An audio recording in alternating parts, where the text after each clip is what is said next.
Strikes it goal. It's bending. Oh! Bruno Fernandes, another piece of magic for Manchester United.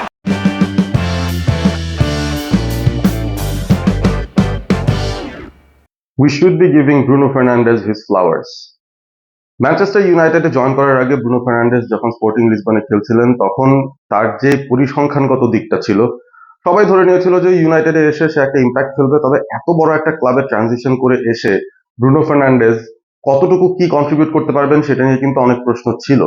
তবে 2020-এ যখন জানুয়ারিতে Bruno Fernandez ইউনাইটেডে transferred in হন, তারপর থেকে এখনো পর্যন্ত ব্রুনো ফার্নান্ডেজ ম্যানচেস্টার ইউনাইটেডের হয়ে সর্বোচ্চ সংখ্যক গোল কন্ট্রিবিউশনস করেছেন, গোলস আর অ্যাসিস্ট মিলিয়ে 277টা ম্যাচ তিনি খেলেছেন ম্যানচেস্টার ইউনাইটেডের জার্সিতে, এবং ইউনাইটেডের কারেন্ট ক্যাপ্টেন 81টা অ্যাসিস্ট 95টা গোল দিয়েছেন ম্যান ইউনাইটেডের জন্য। ব্রুনো ফার্নান্ডেজ তিনি যেই লেভেলের একজন ফুটবলার, আমার কাছে অন্তত মনে হয় খুবই আন্ডাররেটেড অবস্থায় থাকেন, এবং তাকে নিয়ে যখন আলোচনা হয় তাকে কিন্তু কেভিন ডি ব্রুইনা কিংবা অন্যান্য যারা টপ টায়ার মিডফিল্ডার্স আছেন তাদের ব্র্যাকেটে কিন্তু রাখা হয় না। But is it an unfair call not to keep him in that elite level of midfielder category? সেটা কিন্তু একটা বড় প্রশ্নের জায়গা হতে পারে। স্ট্যাটিস্টিক্যালি ব্রুনোর কন্ট্রিবিউশনটা ম্যান ইউনাইটেডের জন্য খুবই ভালো ছিল। সিন্স 2020 ইউনাইটেড যে কয়টা ট্রফি জিতেছে, including Carabao cup, the FA cup, সেই বিষয়গুলোতেও কিন্তু ব্রুনো ফার্নান্ডেজের দারুণ কন্ট্রিবিউশন ছিল। Under Ole Gunnar Solskjaer he excelled, under Erik ten Hag Bruno Fernandes did well, এবং এখন অ্যামোরিমের আন্ডারেও কিন্তু ব্রুনো ফার্নান্ডেজ তার পিক ফর্মে আসার যে ঝলক সেটা কিন্তু দেখাচ্ছেন। ঘুরে ফিরে অনেক দিন পর ব্রুনো ফার্নান্ডেজ প্রিমিয়ার লিগের প্লেয়ার অফ দ্য মান্থ নির্বাচিত হয়েছেন মার্চ 2025-এর জন্য। সেখানে প্রিমিয়ার লিগে 2টো ম্যাচ খেলেছেন ব্রুনো ফার্নান্ডেজ ম্যান ইউনাইটেডের হয়ে, এবং সেখানে ফুলহামের সঙ্গে এফএ কাপ ম্যাচটা ছিল, অবশ্য সেটা প্রিমিয়ার লিগের ম্যাচ নয়।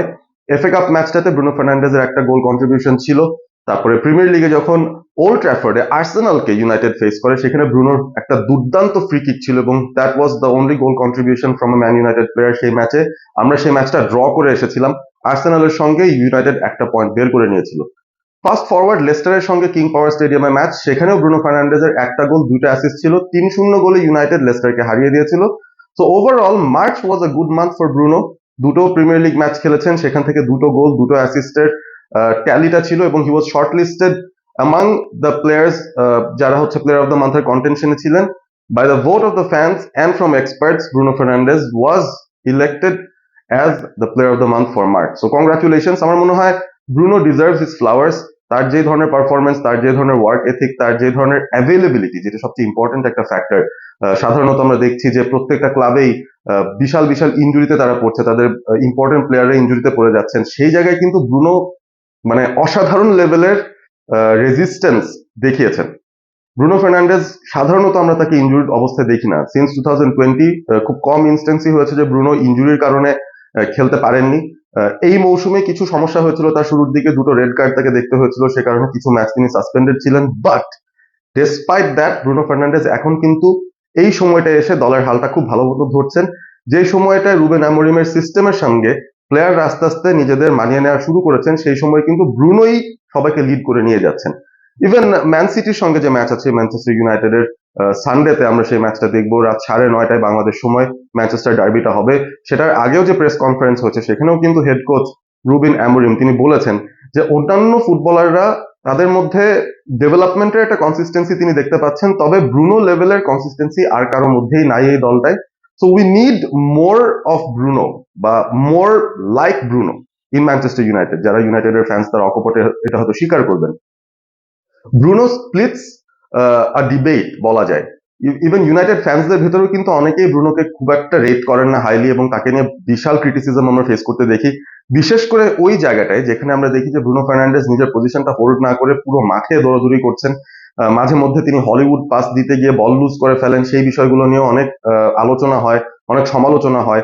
তবে কেন তিনি এই কাজগুলো করেন বা কেন ম্যাচের মধ্যে এই ঘটনাগুলো ঘটে যায় সেটাও কিন্তু আমাদের একটু বিস্তারিতভাবে চিন্তা করে নেওয়া দরকার।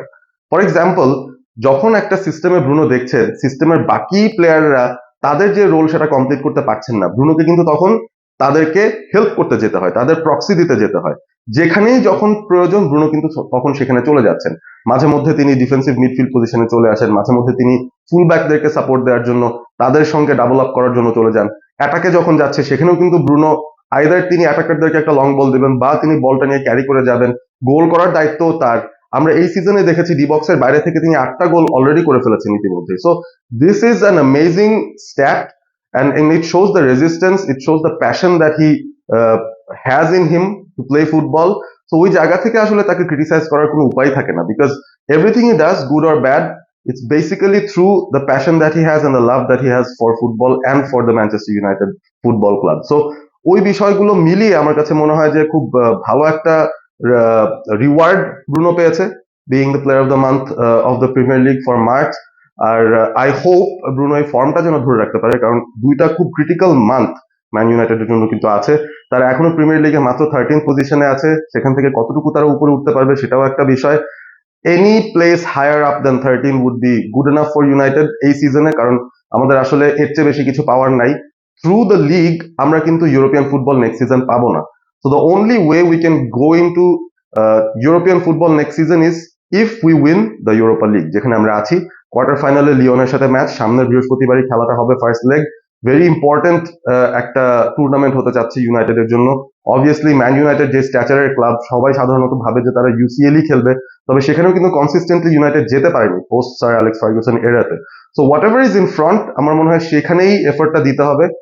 Let's hope United do well in the last 2 months, এবং তাদের প্লেয়ারের যে ক্যালিবার আছে বা ম্যানেজারের যে ক্যালিবারটা আছে সেটা যেন পুরোপুরি ভাবে আমরা এক্সপোজ হতে দেখি, বা পুরোপুরি ভাবে ইন দ্য গেম আমরা সেটা রিফ্লেকশন দেখি। এবং if that happens, I think United has a good chance to win the UEL and go higher up in the league as well. And congratulations once again to Bruno Fernandes, personally one of my most favorite players from United in recent years. 95টা গোল তো হয়ে গেছে, 5 more goals to get 100 goals and enter an elite club of midfielders যারা man ইউনাইটেডের হয়ে 100 গোল দিয়েছে। খুব বেশি কিন্তু সেই লিস্টে নাই বলা যায়। So Bruno will be a unique player for United going forward, and I am proud to say he is wearing the armband, the captain's armband for our club at the moment. আপনারা রয়েছেন all sport এবিপির সঙ্গে, subscribe করতে ভুলবেন না চ্যানেলটি। ভিডিওটি ভালো লেগে থাকলে বন্ধুদের সঙ্গে শেয়ার করবেন, আর সবসময় থাকবেন অল স্পোর্ট এবিপির সাথে। Stay awesome, stay all sport with all sport ABP.